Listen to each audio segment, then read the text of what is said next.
The last time we met, we were talking about the election of 1992, and one point that I made that had that election been held right in the aftermath of Operation Desert Storm, there's a very good chance that you would not have heard the name Bill Clinton, or at least you would not remember the name Bill Clinton. George H.W. Bush was a very popular president at the end of that war. The problem was the economy tanked toward the end of his first term as president, his only term as president. The guy that runs on the Democratic ticket in 1992 is a populist by the name of Bill Clinton, and he runs on a pro-middle class platform. It's a referendum on the economy in 1992, and that and the combination of Ross Perot, a third-party candidate that was, for all intents and purposes, a conservative, really served Bill Clinton well, and he's able to win the election of 1992.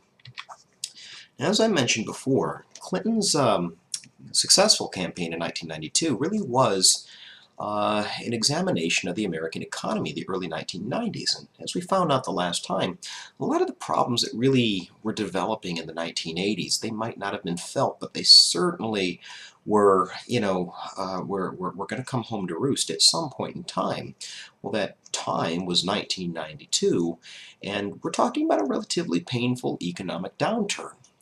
So one of the first things that Clinton does as president is he puts together a task force, and the task force is designed to find ways to really address this issue in the economy. And one of the conclusions that they come to is you're never really going to be able to address meaningful reform in the economy unless you address the issue of healthcare.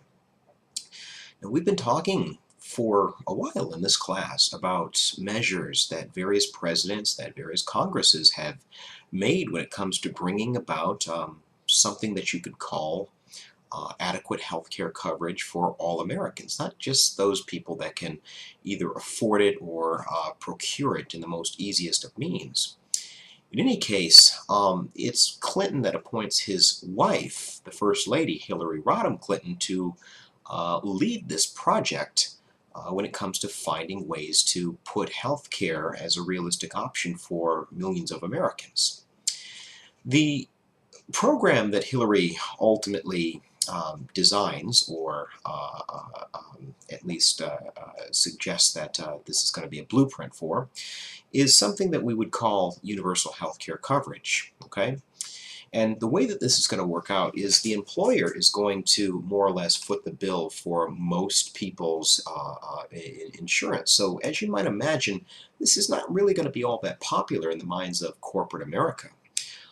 Furthermore, the American Association of Medicine and the healthcare industry, generally speaking, opposed it, as did social conservatives and economic conservatives. And so my point is there's a lot of really powerful enemies that really didn't like this very much. And you take this and you combine it with the fact that Bill Clinton appointed his wife, who was more than competent to do something like this, but still it didn't exactly send a great message when it comes to the opening of your presidency.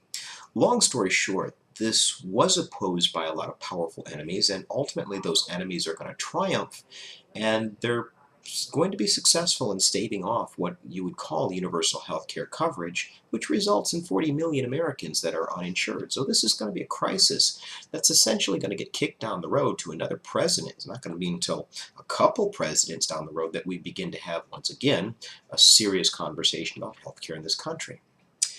Now, Bill Clinton, depending on who you ask, is going to be described as a liberal. Now, from my own personal perspective, I would say that that's a pretty fair assessment if you're talking about his social agenda. He's liberal on the social end of things. If you were to look at the modern-day Supreme Court, or at least somewhat modern, many of the more liberal justices that sit on the bench are Clinton appointees. Certainly that'd be the case for Ruth Bader Ginsburg and Stephen Breyer. But I like to make the case that the White House becomes more diverse, the administration, that is, becomes more diverse in the Clinton years. For example, you've got Attorney General Janet Reno that was appointed by Bill Clinton, and she's going to be the first top cop, if you will, in America, the Attorney General, the first female Attorney General, that is. You've got Madeleine Albright, and I know this might be a little bit difficult for us to believe in a post-Condi Rice, post-Hillary Clinton world where we've seen female secretaries of state, but Madeleine Albright is going to be the first female Secretary of State, America's top diplomat under Bill Clinton. You are seeing more and more people, more and more faces that are showing up in positions of authority in Washington. Now, talking a bit about policy for a second, it was Clinton's pet project to get the Family Medical Leave Act off the ground. And under this Family Medical Leave Act, what it did was it allowed the primary caregivers for loved ones, which was very broadly defined, to take a leave of absence at work. It was unpaid, but your employer couldn't just simply fire you, couldn't just let you go simply because you had to take time off to care for a loved one. Now, as you might imagine, workers are going to appreciate this quite a lot. Corporate America, similar to what's going on with healthcare, are not going to appreciate it very much because, once again, this is government telling them how to run their business. Next, you've got the Clinic Entrance Act. Now, we know that ever since 1973, the Roe versus Wade decision really did two things. One, it legalized abortion in this country, and secondly, it really awoken a sleeping giant, the religious right, that's going to play a very influential role in American politics for the next, well, for the rest of the decade, and well into the 21st century too. One of the things that we start to see by the early 1990s is violence emanating at protests throughout the country at these abortion clinics, or places that even performed abortions, not exclusively abortion clinics. In any case, one of the things that comes out in the early 1990s is something called the Clinic Entrance Act, which was sponsored by Bill Clinton, which would have made it, or which did make it, a federal offense, a federal crime, to interfere with somebody's ability to get into or out of a abortion clinic. And so you can see that there might be some pretty powerful enemies that are going to oppose this, predominantly people that are social conservatives, especially the religious right. Bill Clinton's making himself some pretty powerful enemies here. But the really big enemy is going to come in 1993, or I guess after 1993, when Bill Clinton attempted to enhance gun control in the United States. One of the things that I did not get a chance to talk to you about the Reagan presidency was that somebody made an attempt on his life in the midst of his administration. There was an assassin that actually shot Ronald Reagan and a member of his administration, a guy by the name of James Brady, and it paralyzed James Brady from the rest of his life. And so in 1993, Bill Clinton's going to sponsor a bill called the Brady Bill, named after James Brady, who went on to become quite an advocate for gun control in the United States. Even though he was a conservative, he believed deeply into limiting the ability of just anybody to go out there and get a firearm. And really what this leads to is more federal enhancement of gun control measures in the United States. There are groups that are very appreciative of this, and there are also groups that, like the National Rifle Association, that really don't like it very much. And so, long story short, it's going to be the National Rifle Association that's going to pour a lot of money, millions and millions of dollars, into both the midterm elections, the congressional elections of 1994, as well as Bill Clinton's re-election campaign. They're going to support the opposition that's running against Bill Clinton in 1996. Okay?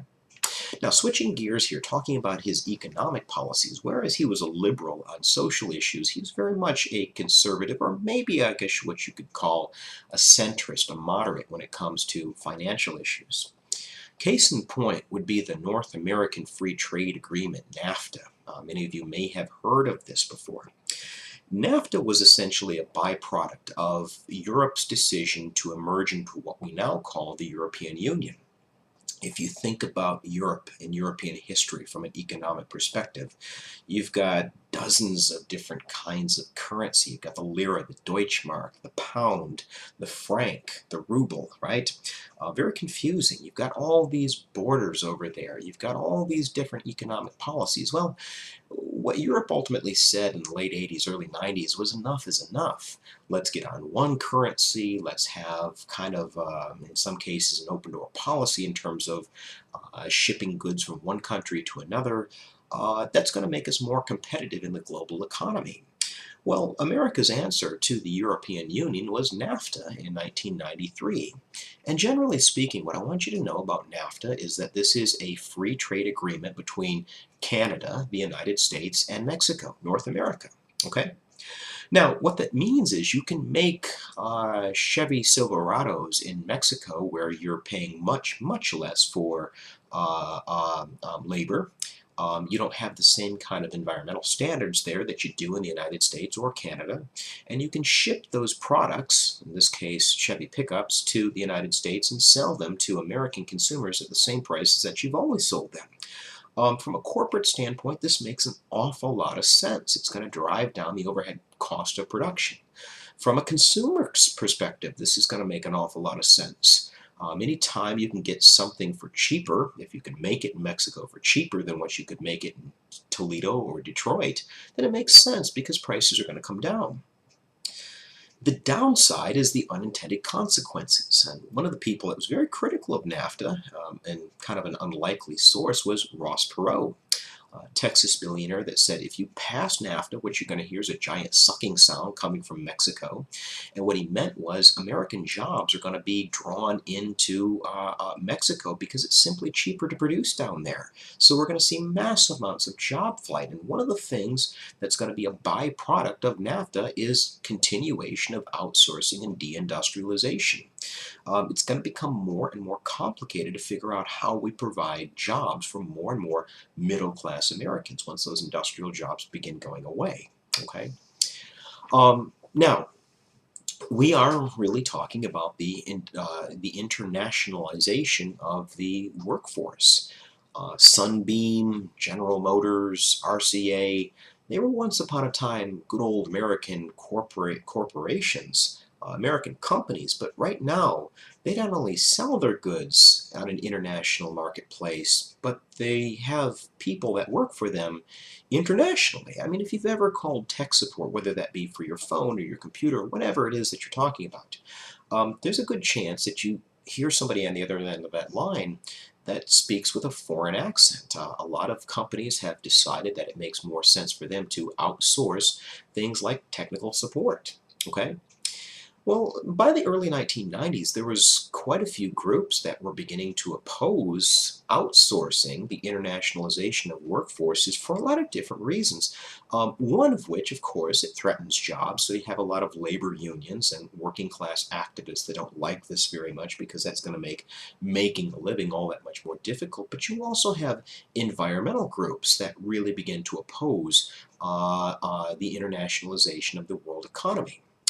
Now, on the flip side of the coin, you've got groups like the World Trade Organization, the WTO, that are trying to promote more or less a global version of NAFTA. Essentially, what the WTO wanted was all trade restrictions just completely lifted.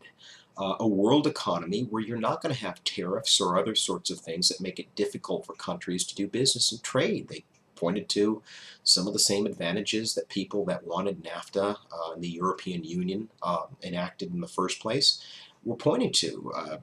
More opportunities in various places, cheaper products, a higher standard of living. Well, in 1999, the WTO was set to meet in Seattle, Washington to discuss various ways that this might be done. And a group that really opposed them was a group that was mobilizing against internationalization, calling themselves Global Watch. Global Watch pointed out that companies like the Dallas Morning News, the New York Times, were hacking down hundreds of thousands of acres of the Amazonian rainforest to produce their newspapers, that the world was being polluted mightily by these international corporations that really didn't care about too many other things other than making money, that there were human rights groups that were involved in Global Watch saying that there are various countries throughout the world, the Middle East and the Far East and in the Caribbean, that that really don't place the same kind of values on human rights that the United States and other Western countries do. Long story short, Global Watch prevented, or tried to prevent anyway, this meeting of the WTO from taking place. And ultimately, this protest degenerated into riots. And that's one of the things that you saw in Seattle, Washington in the fall of 1999 was these Global Watch riots, which were trying to really push back against this whole process of internationalization. Now, what I want to do when it comes to summing up Bill Clinton's centrist agenda on the economy is talk a little bit about how the economy reacts to some of these policies. Generally speaking, one of the things that you see in the mid and certainly the late 1990s is an economic surge, right? The economy is really bouncing back. And unlike the 1980s, this is not just simply spending our way out of a recession. It's not bouncing back for some people, but not everybody. You generally see real economic growth. And one of the reasons for that, when it comes to credit, the credit for the economy coming back, is not really so much Bill Clinton as much as it is George H.W. Bush. Keep in mind, it was Bush's decision to save the economy by raising tax rates, especially on the wealthy and corporations, to restore some of those programs that had been so crucial throughout the New Deal era. Bill Clinton, it wasn't his decision to do that. Keep in mind, he wasn't even president at the time. But it was, however, Bill Clinton's decision not to mess with the good thing when he saw it. So when it comes to taxation, Bill Clinton kept taxes relatively high, especially if you want to juxtapose it to Reagan and the early Bush years. The top wage earners were still being taxed at 40% of their annual earnings, and corporate taxes were lifted to 35%. So still relatively modest if you want to put this against somebody like Dwight Eisenhower, which had a very, very high tax rate for the wealthy and for corporations. Furthermore, Clinton continued to close more and more tax loopholes for the financial elites. But what this tax policy did was it restored financial sanity to Washington. We're actually paying for things once again, and instead of just breaking out our plastic and putting it on our credit cards.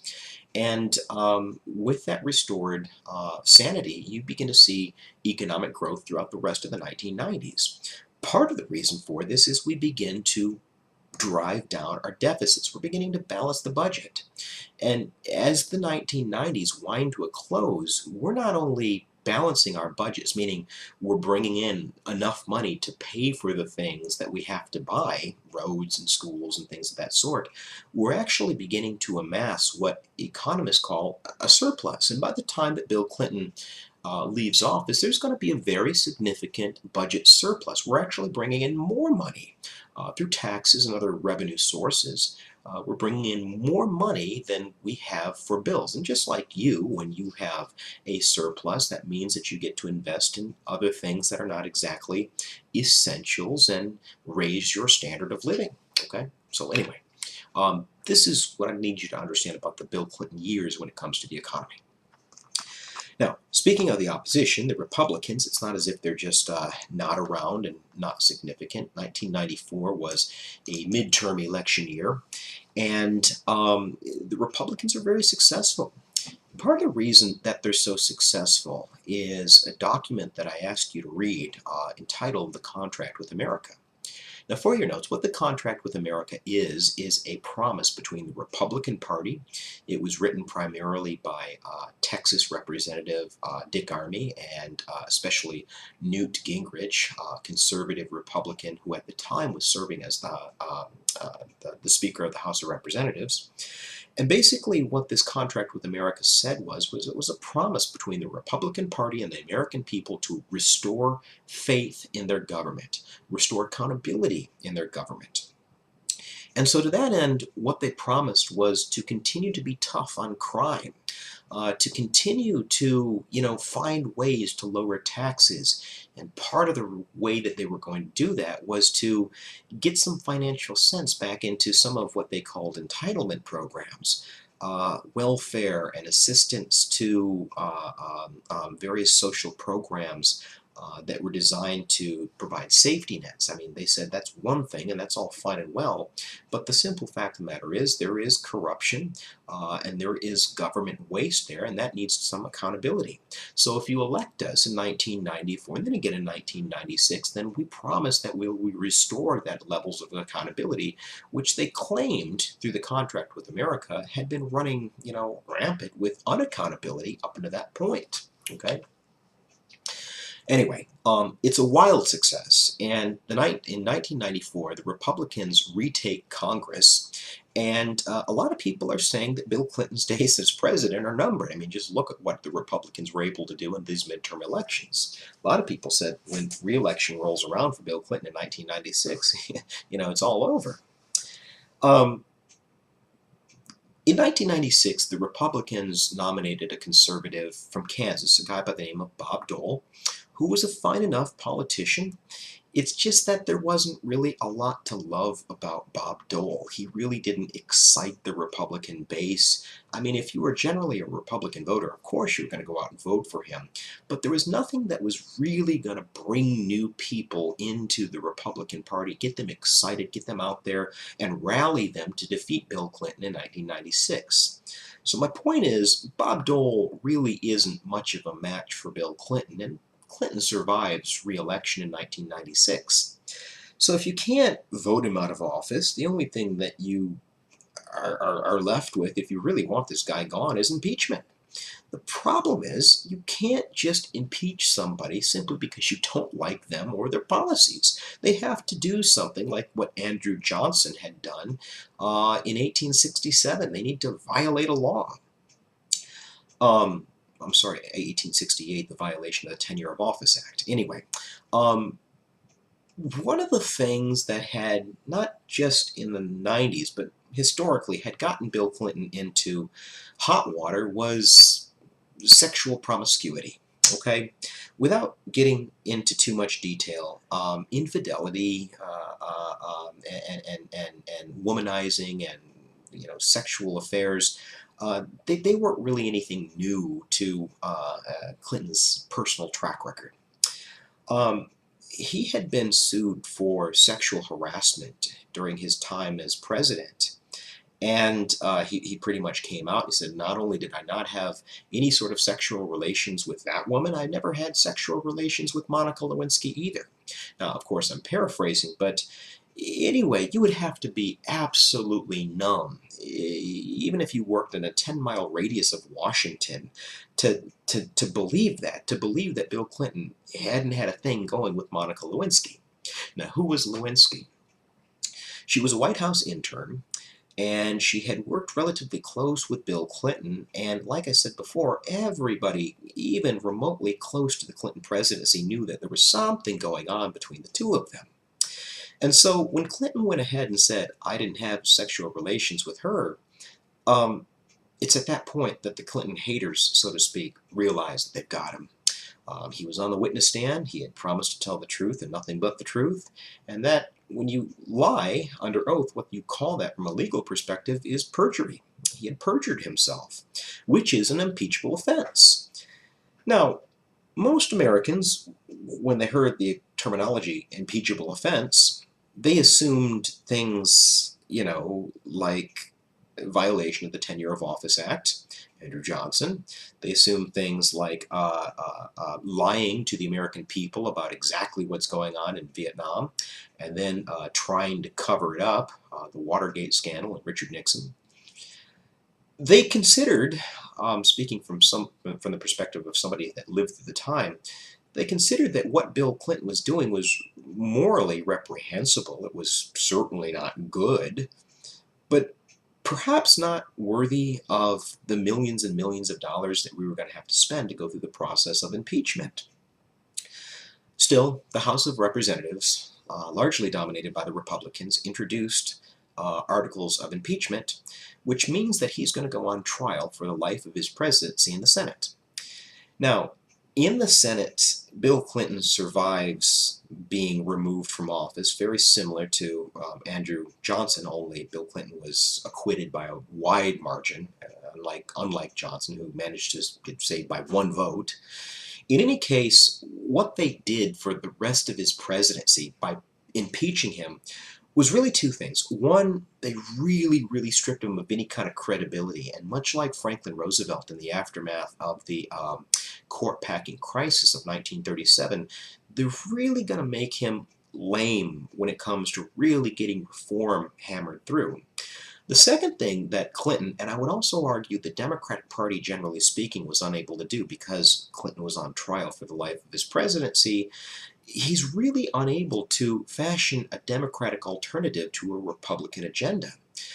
Meanwhile, you've got George W. Bush talking about this idea of compassionate conservatism, which is not only going to be defined in the late 1990s, early 2000s, but more and more Americans are going to become much more familiar with exactly what that means. Now, at the time when Clinton is on trial, it's not as if there's nothing going on. As a matter of fact, there's a lot going on outside of the United States as well. Now, before I go any further, Bill Clinton was not a foreign policy expert. He freely admitted that. He said, look, I didn't come to Washington to do that. I came to restore the economy, and I've done a pretty good job to that end. But you are continually seeing, the problems that Jimmy Carter, that Ronald Reagan, that George H.W. Bush had to deal with in the Middle East and that part of the world continued to manifest themselves in the late 1990s. Case in point is Eastern Africa, the Horn of Africa, Ethiopia, Somalia, Sudan, that part of the world. There were wars that had broken out in that part of the world that ultimately really manifested themselves in genocide, right? Similar to what you saw in Nazi Germany and Eastern Europe, generally speaking, during World War II. Horrible things. I mean, it got so bad that Bill Clinton actually sent the army, the armed forces, that is, into Somalia to try to keep the peace. And there's a good movie that I would recommend you see called Black Hawk Down. Josh Hartnett is in it. And it talks about this campaign to keep the peace in Somalia. These Black Hawk helicopters had gone in an attempt to really kind of oust some of these Somalian warlords that are responsible for some of these atrocities. And in the process, one of these Black Hawk helicopters gets shot out of the sky. Well, in a post-Vietnam era, when fewer and fewer American citizens are willing to tolerate American military losses abroad, Clinton didn't waste any time bringing the troops home. Very similar to Ronald Reagan in Lebanon in 1983, 1984, once it becomes apparent that our soldiers are being attacked, we're gone, and we pretty much delegated the rest to the United Nations. You see Islamic extremism on the rise. Now you have to understand, nobody in 1993, 1994, nobody really knew who Osama bin Laden, let alone Al-Qaeda, was. But we're really beginning to see them emerge as a force throughout the Islamic world when it comes to recruiting people that are very disaffected by what they consider to be economic Western imperialism. I mean, the United States might not have an empire the same way that the British had an empire in 1921, but there's this pseudo-American economic empire where people are either forced to simply get in line and keep their mouths shut, or simply see their societies degenerate into what you would call third world countries. There's a lot of people that really don't appreciate that, so this is a breeding ground for extremism, and bin Laden and other people like him are really able to take advantage of that. Now, before those Twin Towers came down in 2001, when they were targeted by Al-Qaeda in September 2001, it was Al-Qaeda that had targeted them in 1993. They had been bombed. The issue was they weren't nearly as successful, but it did give us a very up-close and personal look at what's going on throughout the Middle East. A much more successful version of Al-Qaeda's international terrorism was the bombing of the USS Cole, a Navy ship that was docked off the coast of Yemen. Again, another hotbed of radical extremism, radical Islam, and it was Al-Qaeda that had bombed it, and it killed dozens of American sailors. If you're following along with me, if you're looking at that last slide in this PowerPoint, it's the economy stupid. If you're on the very last slide called Foreign Policy in the 1990s, you can see a picture of the bombing of the USS Cole. And Al-Qaeda takes responsibility for it. But Bill Clinton is wrapped up in this Monica Lewinsky trial at the same time. And so we're not really paying attention to the very significant and very real threat that is international terrorism. Okay? The economy's good.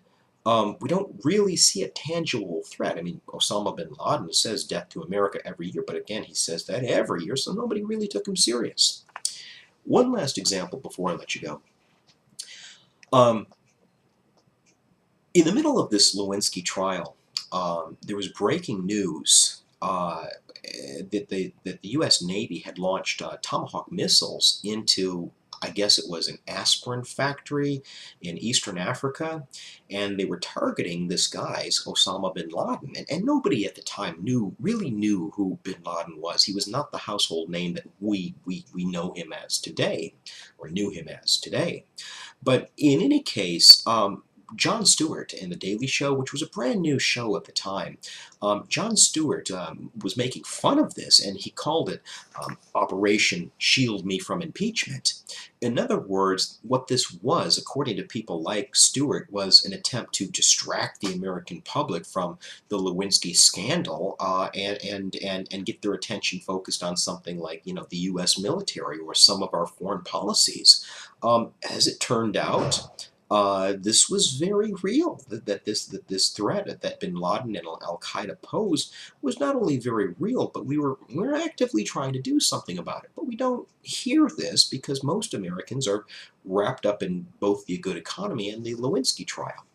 So my point is, there are going to be some very significant questions that are going to go on unanswered throughout the course of the 1990s. And the next time we meet, the other thing that you'll discover is there's some very serious unanswered questions when it comes to American social policies and American culture that are also not going to be answered by the time that the 1990s are through.